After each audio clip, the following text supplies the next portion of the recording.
Après avoir accompli sa mission avec United avec brio et les avoir hissés au sommet de l'Angleterre et de l'Europe, un nouveau chapitre s'ouvre dans la carrière de la légende portugaise. C'est le chapitre le plus magnifique, celui qui s'étendra sur 9 ans. Le 6 juillet 2009, Cristiano Ronaldo est présenté au stade Santiago Bernabéu, devant une affluence record de 80 000 supporters venus accueillir le Don. Les légendes Alfredo Di Stefano et Eusebio assistent à la présentation du joueur. Avec ses 80 000 spectateurs, Ronaldo brise le record historique détenu par Diego Armando Maradona. Lui, dont la présentation à Naples en provenance de Barcelone avait réuni environ 75 000 personnes en 1984 au stade San Paolo. Ronaldo hérite du maillot numéro 9, celui que portait Ronaldo au Fenomeno. À ce moment-là, il lui était évidemment impossible de prendre le numéro 7 car il était porté par la légende du club, Raúl González, un des plus grands joueurs de l'histoire de la Maison-Blanche. Ronaldo n'était pas la seule recrue du Real Madrid cette saison-là, mais évidemment, en raison de l'envergure et de la valeur du joueur portugais, les projecteurs étaient presque totalement braqués sur lui. Pourtant, la vérité est que ce fut l'un des marchés des transferts les plus colossaux de l'histoire du club. Le club signe Ricardo Kaká du Milan pour 67 millions d'euros, Karim Benzema de Lyon pour 35 millions d'euros, Abi Alonso de Liverpool pour 34,5 millions d'euros, Albiol de Valence pour 15 millions d'euros et Arbeloa de Liverpool pour 4 millions d'euros. L'une des raisons de ce mercato gargantuesque, c'est que l'FC Barcelone, champion d'Europe, possédait une génération dorée menée par Lionel Messi et un jeune entraîneur de génie nommé Pep Guardiola. Le Real Madrid se devait donc d'élever le niveau de son squad pour être capable de rivaliser avec cette équipe terrifiante. L'adaptation dans un nouveau championnat difficile comme la Liga n'est jamais chose aisée pour un joueur. Mais Cristiano n'est pas n'importe quel joueur. Dès son premier match officiel, il marque contre le Deportivo da Corogne, puis enchaîne avec un but contre Espanyol, un doublé contre Xerez et un but contre Villarreal. Il devient ainsi le premier joueur de l'histoire du Real Madrid à marquer lors de ses 4 premiers matchs officiels avec le club. Même en Ligue des Champions, Ronaldo brille immédiatement et ne perd pas de temps. Il inscrit un doublé contre Zurich et un autre contre Marseille lors des 2 premières journées de la phase de poule. Arrive la trêve internationale et le Portugal affronte la Hongrie le 10 octobre 2009. Ronaldo subit une blessure à la cheville qui l'éloigne des terrains jusqu'au 25 novembre. Durant cette période, la liste des candidats pour le Ballon d'Or 2009 est annoncée. Ronaldo y figure bien sûr, mais la liste est majoritairement composée de joueurs de Barcelone qui a remporté la Ligue des Champions quelques mois plus tôt. Ronaldo déclare au magazine France Football qu'il pense que le trophée ira à un joueur de Barcelone, que ce soit Xavi ou Eto'o, parti à l'Inter Milan au début de la saison. Mais le grand favori selon lui était Lionel Messi, affirmant que s'il gagnait, ce serait amplement mérité. Ronaldo a ajouté qu'il sentait que sa carrière ne faisait que commencer, qu'il ne se voyait pas encore au sommet et qu'il devait repartir de zéro pour accomplir avec le Real Madrid ce qu'il avait réalisé avec United et plus encore. Il a conclu en disant que Barcelone était meilleur que le Real Madrid à l'instant T, mais que le plus important était de savoir qui serait le meilleur à la fin de l'année. Ronaldo revient avant le Classico du 29 novembre au Camp Nou. Et sur un but de Zlatan Ibrahimovic à la 56e minute, Ronaldo perd le premier Classico de sa carrière. 2 jours après le match, le meilleur joueur du monde est annoncé. Ronaldo termine à la 2e place, derrière Lionel Messi. Bien que Ronaldo ait donné l'impression de vouloir repartir de zéro avec le Real Madrid, ce n'était pas l'état d'esprit qui transparaissait sur le terrain. Un joueur obsédé par la victoire et les statistiques ne pouvait accepter de voir un autre joueur être meilleur que lui. Arrive le 5 décembre, le Real Madrid affronte Almeria lors de la 13e journée de Liga. Il était clair que Ronaldo était affecté par la défaite du Classico et le Ballon d'Or durant la semaine précédente. La colère s'empare de lui dans ce match. Cela se traduit positivement par un but et une passe décisive. Et négativement, car il rate un penalty et se fait expulser en fin de match après avoir frappé un joueur d'Almeria sans ballon. Ronaldo traverse alors une période difficile, incapable de marquer pendant 3 matchs, jusqu'au match contre Malaga le 24 janvier 2010 où Ronaldo inscrit un doublé. Mais à la 70e minute, alors qu'il est en quête de son premier triplé avec les Merengues, Ronaldo frappe Patrick Mitiliga au visage et reçoit un carton rouge direct. Une période de turbulence vécue par Ronaldo qui nous rappelle l'année du décès de son père où il était mentalement distrait et nerveux en permanence. Mais le Don de 24 ans est devenu plus mature qu'avant et sait contrôler ses émotions plus rapidement. Ronaldo joue alors un autre rôle, plus qu'excellent, annonçant officiellement qu'il sera une arme létale et un véritable leader pour concurrencer Barcelone sur tous les titres. Le duo Ronaldo et Higuaín en attaque contribue à inscrire 53 buts en championnat, devenant le duo le plus prolifique de l'histoire des Merengues. Ronaldo parvient à marquer 33 buts et délivrer 10 passes décisives en 35 matchs joués avec le club royal pour sa première saison. Et malgré l'élimination précoce et choquante face à Lyon en 8e de finale de la Ligue des Champions et la perte du championnat avec 3 points de retard sur Barcelone, le public du Real Madrid était optimiste avant le début de la nouvelle saison. Et comment ne pas être, alors que le 31 mai 2010, il est annoncé que le Special One, José Mourinho, sera l'entraîneur de l'équipe pour la nouvelle saison. À l'été 2010, c'est l'heure de la Coupe du Monde en Afrique du Sud.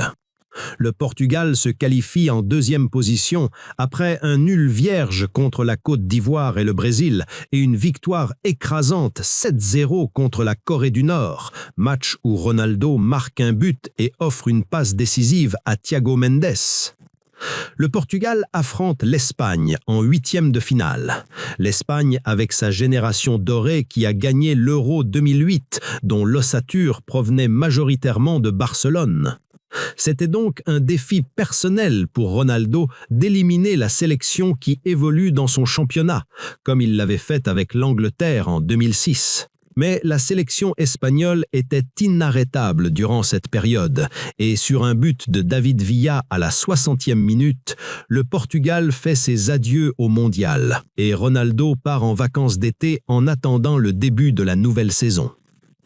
La saison commence et le Real Madrid réalise pour la 2e année consécutive un mercato puissant.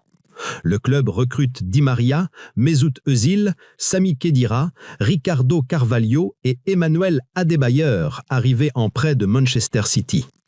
Le club vend Van der Vaart à Tottenham.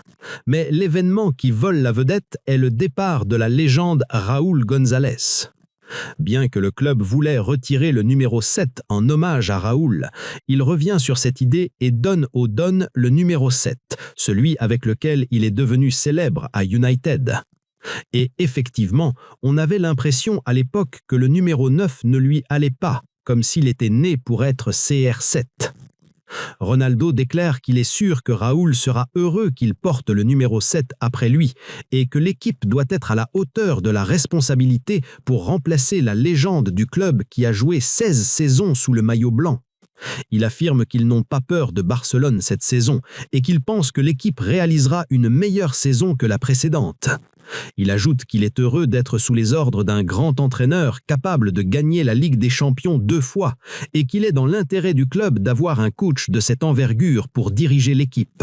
La saison démarre et le club royal réalise un début plus qu'excellent.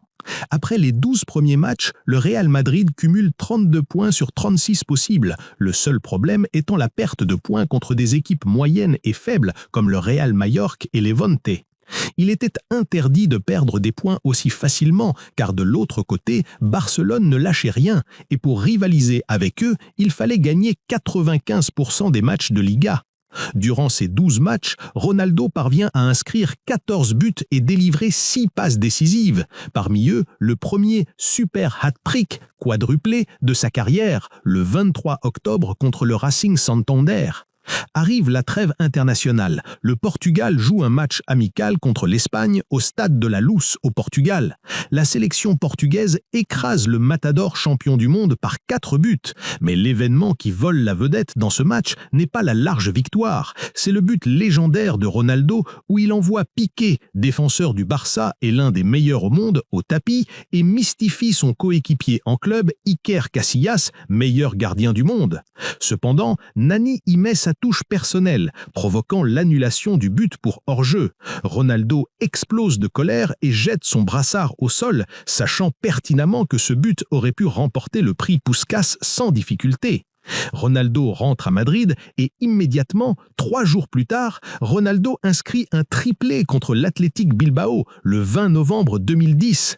En Ligue des Champions, le Real Madrid tombe dans un groupe difficile avec l'AC Milan, l'Ajax et l'Auxerre. Mais le Real Madrid, avec son caractère terrifiant dans cette compétition, termine la phase de poule avec 16 points sur 18 et 5 clean sheets en 6 matchs. Ronaldo marque contre les 3 équipes du groupe. Le Real Madrid s'est nettement amélioré par rapport à la saison précédente, comme l'avait prédit le Don, et il était clair que l'équipe commençait à apprendre des erreurs du passé.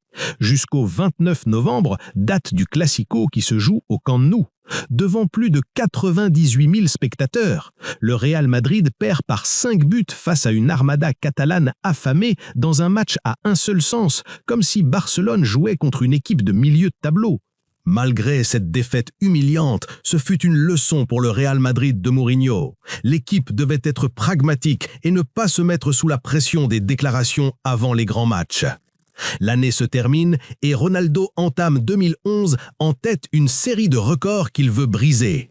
Lors des 2 premiers matchs de l'année, il marque 2 buts contre Getafe, puis un triplé contre Villarreal, sécurisant d'abord ses objectifs de compétitivité avec Barcelone pour le titre, le Barça étant leader avec 2 points d'avance, et deuxièmement, la tête du classement des buteurs que Ronaldo domine avec 22 buts.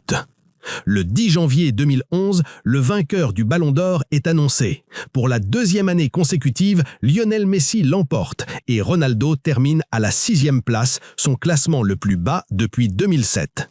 Ronaldo traverse une période de sécheresse offensive de 3 matchs consécutifs en janvier, ce qui coûte au Real un nul contre Almeria et une défaite contre Osasuna. Les doutes commencent à grandir chez les supporters et les médias quant à la capacité du Real à rivaliser cette saison. Les rumeurs se multiplient, l'équipe serait désunie, les joueurs ne joueraient pas comme un seul homme, contrairement à ce qui se passait à Barcelone. Mais malgré la pression, le Real parvient à sortir de la crise. Ronaldo guide les merengues vers la demi-finale de la Coupe du Roi après avoir marqué un but à l'aller et le seul but au retour contre l'Atlético Madrid. Le 9 février 2011, un match amical se joue entre le Portugal et l'Argentine. Contrairement aux trêves FIFA que la plupart d'entre nous trouvent ennuyeuses, la majorité du public footballistique était impatiente de voir le duel Ronaldo-Messi s'étendre aux sélections nationales. On voit dans ce match Di Maria marquer, puis Cristiano égaliser pour le Portugal. En fin de match, sur pénalty, Lionel Messi arrache la victoire pour l'Albiceleste, renouvelant sa supériorité sur Ronaldo, cette fois au niveau international. L'encombrement du calendrier et l'absence de repos pour Ronaldo dans n'importe quel match de la saison avaient accru les craintes du public concernant une blessure due à l'épuisement. Mais le Real Madrid entrait dans une phase décisive de l'année et l'option de le faire souffler était inenvisageable tant il était irremplaçable. Le Real Madrid affrontait l'Olympique lyonnais en 8e de finale de la Ligue des Champions. Le Real voulait plier l'affaire dès l'aller pour donner une chance à Ronaldo de se reposer. Mais cela n'arrive pas. Le Real fait match nul 1-1 et la décision est reportée au match retour. Le 3 mars 2011, le Real Madrid joue contre Malaga. Bien que le Real ait quasiment scellé le match dès la première mi-temps en menant par 3 buts, Ronaldo reste sur le terrain jusqu'à la fin, réussit à inscrire un triplé et l'équipe gagne 7-0. Mais après le match, ce que tout le public redoutait arrive. Ronaldo se blesse à la jambe gauche et est absent des terrains pour 10 jours. Heureusement pour l'équipe, le match retour de C1 était le 16 mars. Ronaldo a donc pu être rétabli à temps. Ronaldo revient effectivement et sous son commandement, le Real Madrid se qualifie pour l'écart après avoir battu l'équipe française 3-0. Nous entrons alors au mois d'avril et la situation du Real Madrid est la suivante. En finale de la Coupe du Roi, après avoir battu Séville aller-retour en demi-finale, 2e en Liga à 5 points de Barcelone et en quart de finale de la Ligue des Champions. Il était clair que Ronaldo était touché et jouait sur sa blessure depuis son retour. Malgré la trêve internationale fin mars, Ronaldo récupère un peu, mais pas totalement. Il rate donc le premier match d'avril contre le Sporting Gijón qui subit une défaite surprise qui creuse l'écart avec le Barça à 8 points. La page de la Liga se tourne et avec le retour du Don, toute la concentration se porte sur la Ligue des Champions. Le Real Madrid affronte Tottenham, qui a éliminé le Milan en 8e dans l'une des plus grosses surprises du tournoi. Mais le Real Madrid n'a besoin que de 4 minutes pour ouvrir le score par l'intermédiaire d'Adebayor. Ronaldo inscrit le 4e et dernier but du match et le Real s'impose 4-0. Le Real Madrid joue le retour calmement et termine sur un 1-0 pour se qualifier en demi-finale, où nous assistons à un classico espagnol à la saveur européenne contre Barcelone. Mais avant le classico de la Ligue des Champions, le classico de la Liga se joue le 16 avril. Pas d'alternative à la victoire pour le Real Madrid afin de rester dans la course au titre. Le match tient toutes ses promesses, une rencontre très intense entre les meilleurs cerveaux tactiques du monde. C'était l'un des rares matchs où l'on voit Messi et Ronaldo marquer dans la même rencontre, tous deux sur penalty. Le match se termine sur un nul 1-1 et le titre se rapproche de la troupe de Pep Guardiola, l'écart restant de 8 points à seulement 6 journées de la fin. 3 jours plus tard, finale de la Coupe du Roi. Un nouveau classico, mais cette fois au stade Mestalla. Ronaldo savait qu'échouer à battre Barcelone pour la 3e fois cette saison confirmerait les doutes sur l'incapacité du Real Madrid à rivaliser avec les Blaugrana. Le Real Madrid était plus dangereux en première mi-temps, mais ne concrétise pas cette dangerosité par des buts. La réponse logique du football s'applique, qui rate, encaisse. Et c'est ce qui arrive. Barcelone ouvre le score par Pedro à la 69e minute. Mais heureusement pour le Real, Pedro est hors jeu et le but est annulé. Par la suite, le Real revient dans l'ambiance du Classico et le match va en prolongation. À la 103e minute, sur un centre millimétré de Di Maria, Ronaldo inscrit une tête absolument somptueuse qui offre l'avantage au club royal. Le Real Madrid parvient à conserver le résultat jusqu'à la fin et Ronaldo arrache son premier titre avec les merengues des griffes de la Catalogne. Le feuilleton du Classico s'étend au 4e épisode de la saison, cette fois pour l'aller des demi-finales de la Ligue des Champions au Santiago Bernabéu. Le Real Madrid, qui abordait le match avec un meilleur moral, est surpris par une équipe catalane qui l'attaque avec une férocité totale sur son propre terrain, comme pour se venger de la perte de la coupe la semaine précédente. Le Real Madrid parvient à tenir bon et verrouille les espaces face aux joueurs de Barcelone pour éviter le scénario de la Manita en championnat. Mais le match se complique après l'expulsion de Pepe à la 61e minute, obligeant le Real Madrid à jouer une demi-heure complète à 10. Il était impossible pour Barcelone de laisser passer cette chance. À la 76e minute, sur un centre d'Ibrahim Afellay, Lionel Messi marque le premier but entre les jambes d'Iker Casillas. Et à la 87e minute, Messi se montre titanesque une nouvelle fois et inscrit le deuxième but sur un exploit individuel. Le Barça gagne 2-0 au Bernabéu et la mission devient de plus en plus difficile pour les merengues. Le Real Madrid savait que la course à la Liga était quasi jouée. Il décide donc de mettre le Don au repos lors de la 34e journée contre le Real Saragosse pour qu'il soit prêt pour le retour de C1. Le Real Madrid perd et tous les espoirs de remporter la Liga s'évaporent. Malgré la mise au repos de la plupart des titulaires avant le match retour, le Barça a lui aussi fait tourner en championnat et était prêt pour le 5e et dernier sommet de la saison.